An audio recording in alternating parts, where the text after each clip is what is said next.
Hello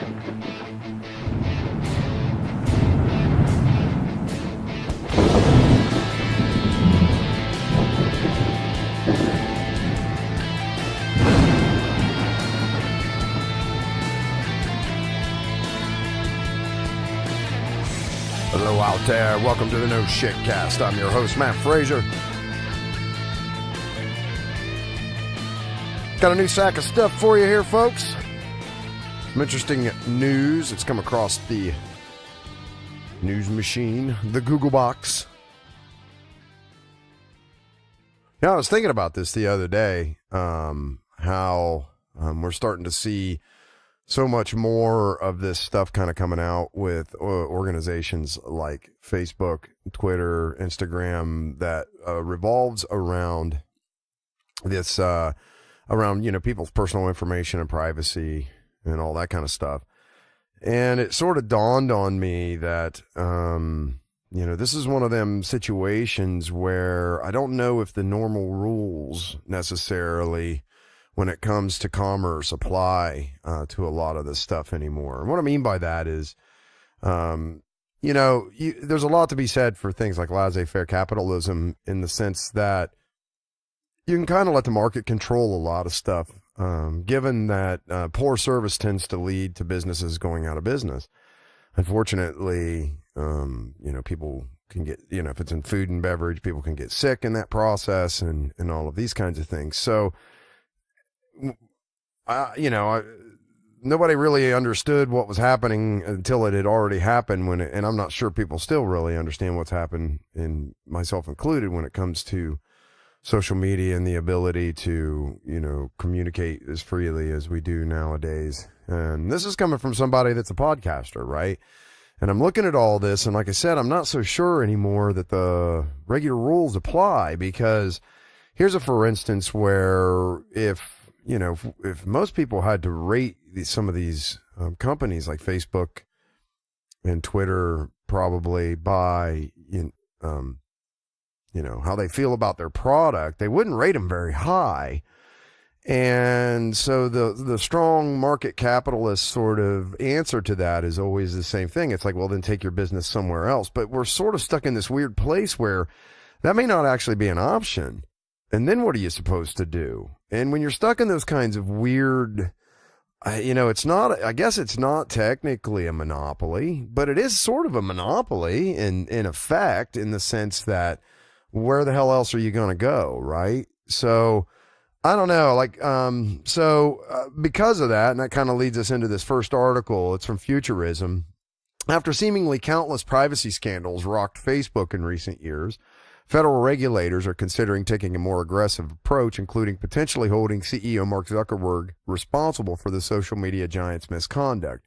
Now, there's a really interesting idea. How about you start actually charging these fuckers with crimes and stuff, instead of letting them just come up before Congress and apologize and tell us how they're going to get so much better at protecting our private and personal information. Now, okay, so understand, I get it. You know, a lot of people are like, why put your information on there to begin with? And I totally agree with that. I totally agree with it. But that's not all that Facebook and some of these groups have been doing.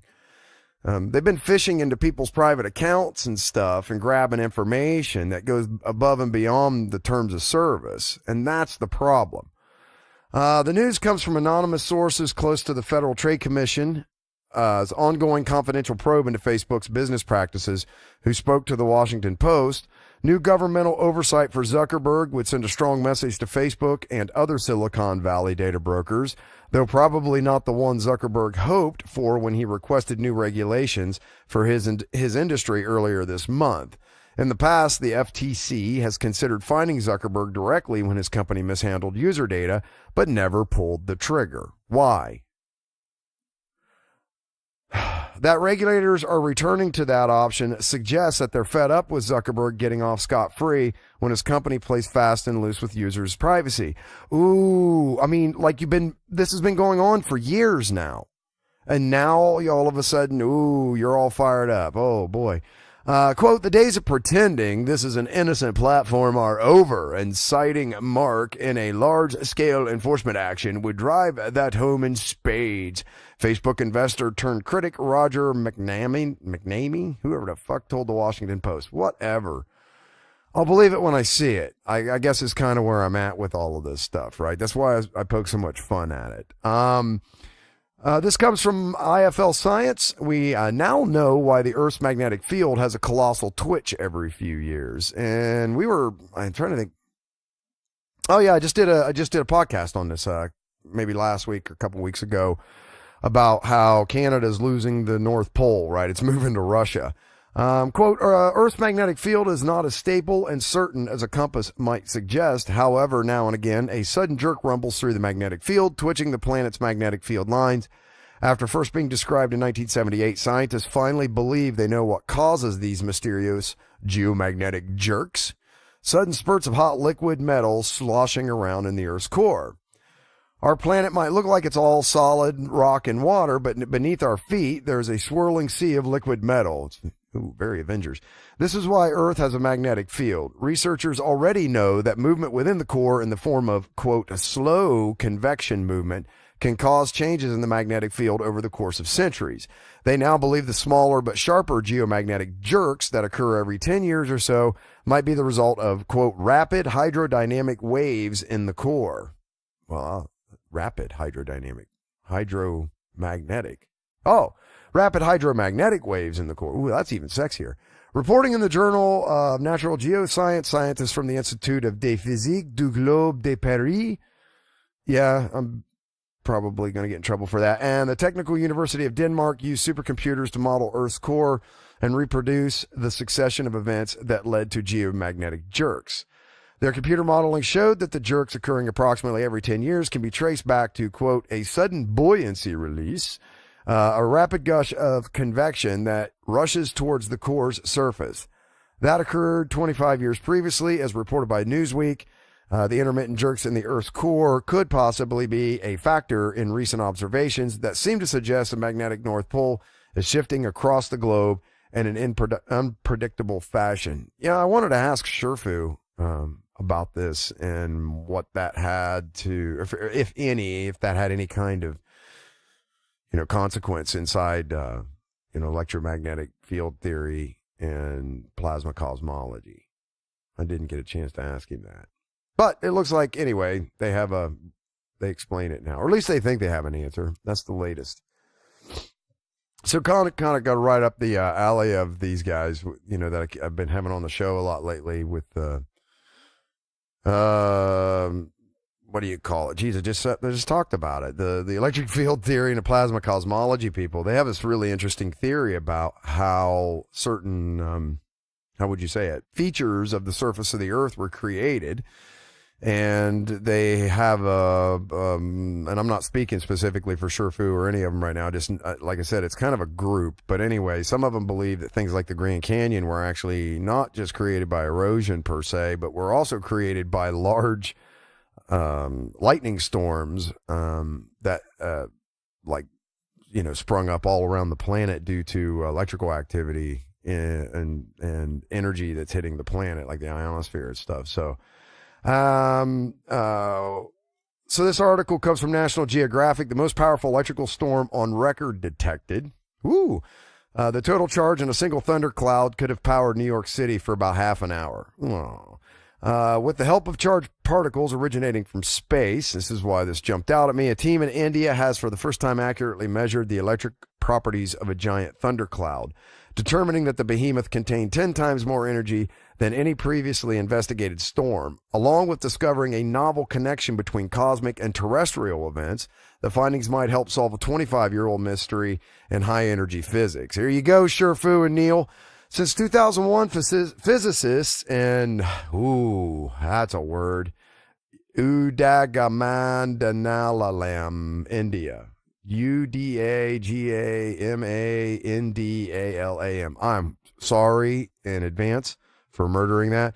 Have been using the Gamma Ray Astronomer PEV Energy Sys Phase-3 or GRAPES-3 telescope to monitor subatomic particles called muons. Cascades of these naturally occurring particles rain down on Earth when cosmic rays from the distant universe hit our upper atmosphere. Here's how scientists recently used muons to discover a previously unknown void inside a pyramid, says the ad. Yeah, that was really neat. They put like these plates inside the pyramid and then traced, because these things just, come down, and then they would look at the angle and how far they went down into the plates, and they could determine the thickness. It was really interesting. Anyway, intriguingly, the highly sensitive Grapes 3 instrument often detects slight decreases in the muon's shower's intensity between April and June, and gain between September and November, just when subtropical regions receive its highest rainfall. Quote, "This was more of an amusing episode for us than anything serious," says study co-author Sunil Gupta, a high-energy physicist at the Tata Institute of Fundamental Research in Mumbai, India, whose team described their work last month in physical review letters. Quote, we're studying high-energy cosmic rays in interplanetary space, and not so much the thunderstorms. Muons carry negative charge, meaning their paths are distorted by electric fields. Gupta wondered if that property could be used to calculate how much energy the thunderclouds contained. Back in 1927, Nobel Prize-winning physicist Charles Thomson Rees Wilson measured the electric field inside the thundercloud and found it to be a surprisingly large 12,700 volts per inch. This implied that the storms, which can stretch for miles, could have enormous total electric potentials of around a gigavolt, or the equivalent of nearly 1 billion AA batteries. And I'm sure Sherfu's got a white paper that says all this same shit. But measuring voltage across an object usually requires placing 2 wires at either end, and nobody had figured out how to do that for a large and amorphous thing like a cloud. Airplane and balloon experiments, which have flown through thunderstorms taking readings at various locations, found electrical potential of tens of millions of volts, with the largest previously recorded event having 130 million volts. Study co-author, there's another one I'm not even going to begin, devised a model that determined how powerful an electric field would need to be to alter the number of muons detected in Grapes 3. Working backward, the team could use their muon observations to estimate the electric field inside the clouds above the experiment. Because the muon-based measurements can see large areas of the clouds, they are more accurate than planar balloon-borne experiments. That means prior data likely delivered underestimates, and many thunderstorms should have billions of volts of energy inside them. This, in turn, might illuminate the origins of a long-standing head-scratcher in atmospheric physics. In 1994, NASA's Compton Gamma Ray Observatory, which was built to monitor powerful flashes of light occurring in distant galaxies called gamma ray bursts, noticed a few high-energy eruptions coming from Earth's atmosphere. Nobody has since been able to give a full explanation for why our planet should produce events similar to some of the most powerful phenomena in the cosmos. That sound that you heard was, Sherfu screaming, no shit. Though lightning has been suspected to play a role, the thundercloud energies observed in previous experiments were not great enough to explain the terrestrial gamma ray flashes. Now, Grapes 3 gigavolt measurements are the first to suggest that such storms contain enough power to produce this enigmatic effect. Gupta says that the team would like to include a gamma ray detector in their instruments in the future to help solidify the connection. They would also like to study how quickly the voltage in a thunderstorm is dissipated through lightning strikes. So there you go. That kind of plays right into a lot of what like Neil and the electric universe and plasma cosmology people were talking about. It's kind of cool. Coming full circle. Look at that. I'm all topical and shit with my guests. Who pulls that off? Who brings you this stuff? That's right. Who loves you, baby? This comes from BBC.com. Apple AI accused of leading to a man's wrongful arrest. Usman Ba, 18, said he was accused of stealing from Apple stores in 4 U.S. states and arrested at his home in New York last autumn. He believes Apple's algorithms linked video footage of the thief with his name, leading to the charges. Apple has told the BBC that it does not use facial recognition technology in its stores. Mr. Ba claims that a detective reviewed security footage from the time of one of the crimes and found the thief looked, quote, nothing like him. Mr. Ba had previously lost his provisional driver's license, which he believes may have been used by the thief during the robberies. The license is not meant to be used for identification purposes and does not include a photograph. Mr. Baugh believes that Apple's algorithms are now trained to connect his name to images of the thief. A detective with the New York Police Department allegedly told Mr. Baugh that the thief probably used his driving license as identification during one of the robberies. The detective reportedly said that this may have caused Mr. Baugh to be charged with thefts committed at Apple stores in New York, Delaware, New Jersey, and Massachusetts, according to court papers. Mr. Baugh said one of the charges was for the theft of Apple pencils from a store in Boston, a city he had never visited. On the date of the robbery, he says he was attending his senior prom in New York. Mr. Baugh claims that traveling to different states to respond to charges filed against him has affected his college attendance and that his grades have suffered as a result. Apple's Face ID technology caused a stir when it was launched on the iPhone X in 2017, with commentators concerned that users' biometric data could be hacked if they used the feature. As far as is known, this is the first case against Apple that claims its facial recognition technology has been used to identify customers who have visited stores. And he's suing for $1 billion, 1BN, with a B, boy, billion. Interesting. Well, that's cool. How do you face your accuser if it's AI in court? How's that work? Can you put your accuser on the witness stand and ask him questions? While we're talking about Apple, Tim Cook says tech needs to be regulated or it could cause great damage to society. Really? Well, talk about wanting to put the genie back in the bottle now that you've already established yourself as a world power there, Mr. Cook. Apple's CEO, Tim Cook, suggested today, this is from The Verge, that the average person to have their data privacy protected, technology needs to be regulated by the government. We all have to be intellectually honest, and we have to admit that what we're doing isn't working, Cook said at the Time 100 Summit today in New York, where The Verge was in attendance. Technology needs to be regulated. There are too many examples where the no rails have resulted in great damage to society. He pointed out to Europe's stringent GDPR data privacy rules as an example that U.S. lawmakers could slowly emulate, while suggesting that Europe could continue to improve on those rules as well. Europe is more likely to come up with something. GDPR is a step in the right direction, Cook added. Quote, "We are advocating strongly for regulation. I do not see another path at this point," Cook said. Yeah, how about you fucking make people's data, personal data, their personal property? And misuse of it constitutes theft. Period. And then start charging bitches and throwing her ass in jail. I'm sorry, that's an opinion and does not necessarily reflect that of the network in general. At the same time, Cook says Apple is also responsible for improving data privacy for users, a topic that's recently become part of the company's marketing strategy as well. We cannot look for the government to solve all of our problems. How about they begin to start to try? Again, that's me editorializing. He also told Time that, quote, Apple doesn't have a PAC, Political Action Committee, meaning an organization that helps fund political candidates, not directly, but definitely by proxy. Quote, Apple's probably the only large company or one of the few, I would think, that doesn't have a PAC. I refuse to have one because it shouldn't exist. So what's he saying? He wants to be regulated, but he doesn't have any skin in the game where he's buying off politicians. I think is what he's trying to get at here.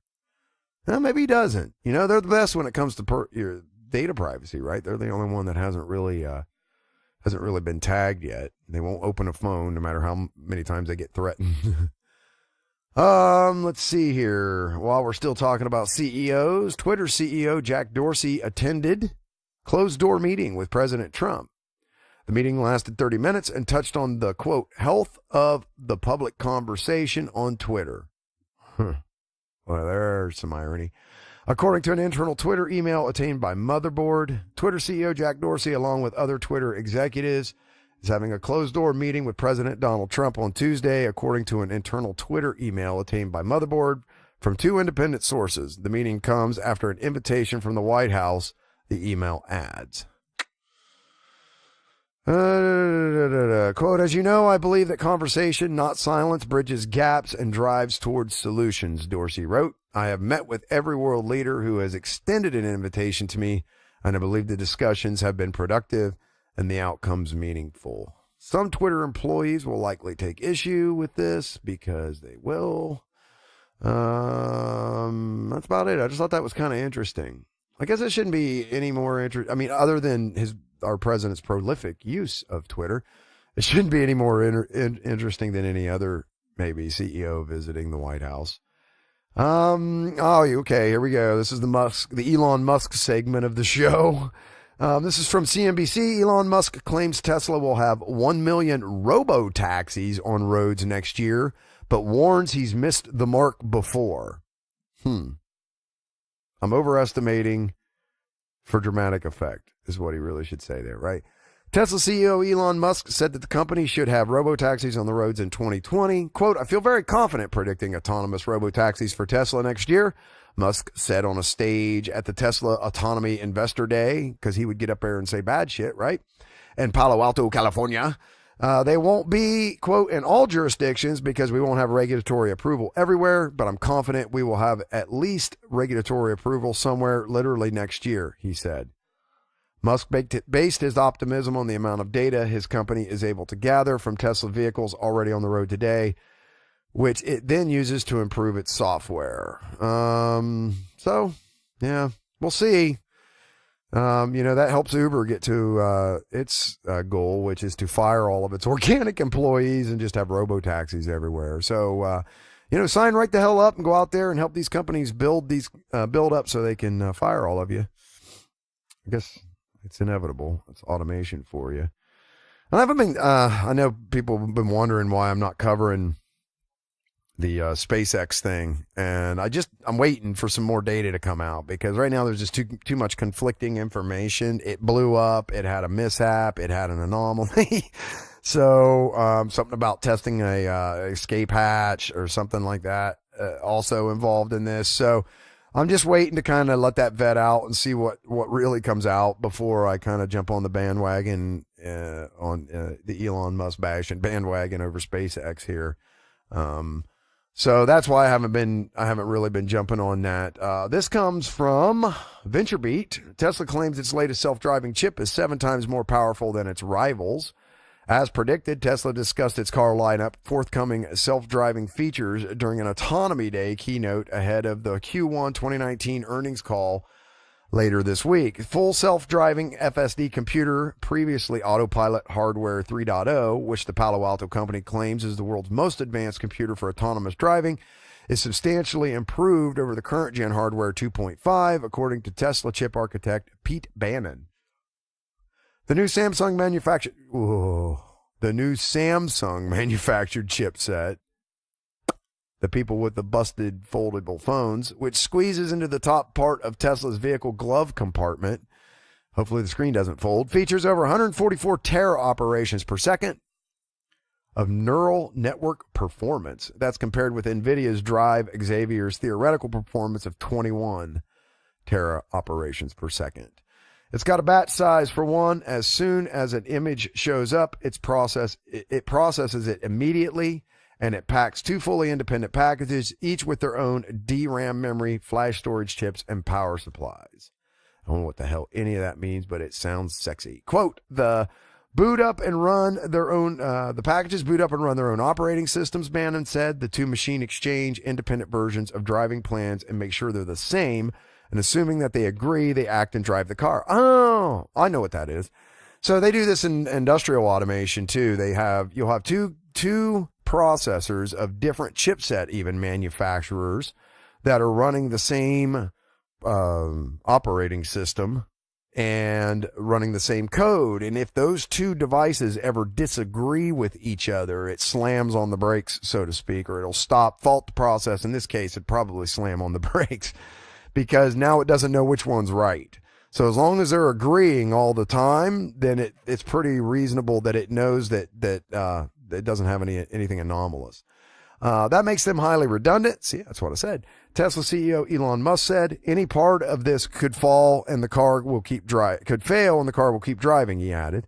The aforementioned FSD computers are built on the 14 nanometer fine FET CMOS process. Ooh, I bet you wanted to know that. Process, and measures 260 millimeters squared with 6 billion transistors and 250 million logic gates. That's a lot. blah, blah, blah, technical jargon, yada, yada, yada. Additionally, there's a security chip that ensures the system only runs code cryptographically signed by Tesla and dedicated H.265 video encoder. Well, let's guess that they try to keep them from getting hacked. So pretty cool information there. It's funny. They're just going to continue these processors as they just get more and more powerful and cheaper. This kind of stuff will become more and more possible and attainable, which is really nice. But this is how the automation overlords start to take over. This comes from Motherboard. Edward Snowden explains why the CIA just made an Instagram. They get Twitter accounts, Instagram accounts with puppies and everything like that because they want to be friendly. They want to be on your side. The Central Intelligence Agency is taking its puppy tweets, wombat animations to tech, tradecraft, and general social media games beyond the confines of its already very active Twitter and Facebook accounts. Did you know that?